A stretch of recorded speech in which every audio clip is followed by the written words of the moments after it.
How Erdogan's re-election will affect Turkey's relations with NATO and other Western allies, especially on issues such as Ukraine, Syria and human rights. Turkey is a key member of NATO, the military alliance that was created to counter the Soviet threat during the Cold War.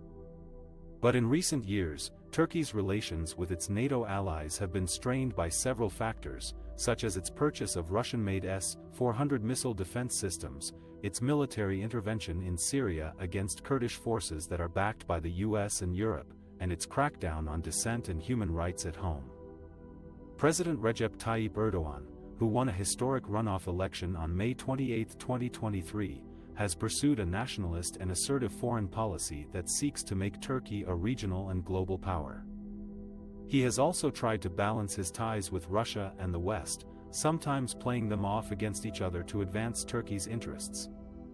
But Erdogan's re-election does not mean that he will completely abandon his NATO allies or his cooperation with the West. On the contrary, he may seek to improve his relations with Washington and Brussels, especially on issues where they have common interests or concerns. One such issue is Ukraine, where Russia has been waging a war since Turkey has supported Ukraine's sovereignty and territorial integrity, and has provided it with military drones that have proven effective against Russian-backed separatists. Turkey has also been an important mediator between Russia and Ukraine, hosting peace talks and facilitating the export of Ukrainian grain. Turkey's role in the Black Sea region, which is vital for NATO's security and access to the Mediterranean, is another reason why Erdogan may want to maintain good relations with his Western allies. Turkey controls the straits that connect the Black Sea to the world's oceans, and has a large and modern navy that can deter Russian aggression.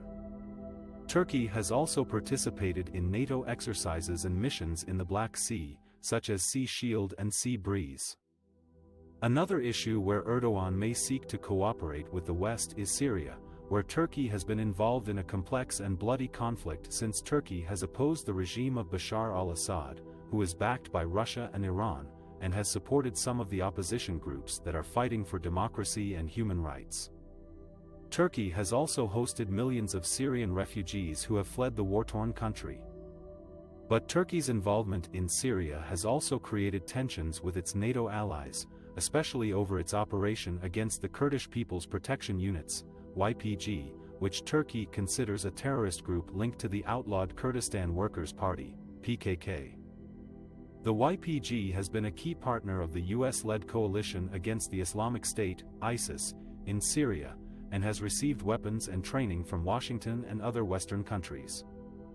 Erdogan's re-election may offer an opportunity to resolve this conflict of interests, as he may be more willing to negotiate with the US and Europe over the future of Syria and the Kurds. Erdogan may also seek to coordinate with his Western allies on humanitarian aid and reconstruction efforts in Syria, as well as on countering ISIS and other extremist groups that still pose a threat to regional stability. A final issue where Erdogan may try to improve his relations with the West is human rights. Erdogan has faced criticism from his NATO allies for his authoritarian tendencies, such as jailing journalists, activists, academics, and politicians who oppose him or accuse him of corruption.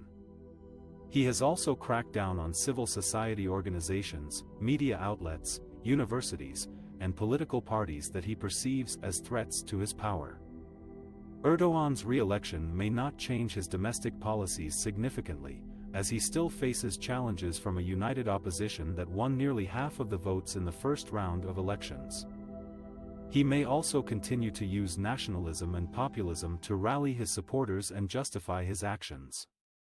But Erdogan may also realize that his repression of dissent and human rights has damaged Turkey's image and reputation in the world, and has alienated some of his potential partners and investors.